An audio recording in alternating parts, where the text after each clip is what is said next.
Fairy ice cream. Hindi ka rin siya. Bigyan mo si Tita mo yung Mimel. Kylie. Usok. Ikaw, Mel.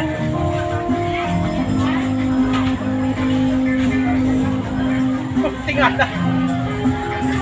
Kapitiran mo na niya. Yes. Inaikuha na kami sa inyo. Okay, eat na. Yung ano, burger nyo. Ha?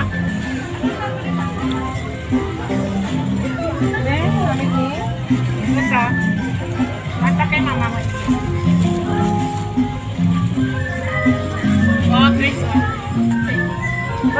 Guys, kumain kami dito ng pamilya ko sa Tinalak. Kasama ko yung mga kapatid ko, anak ko at mga pamangkin.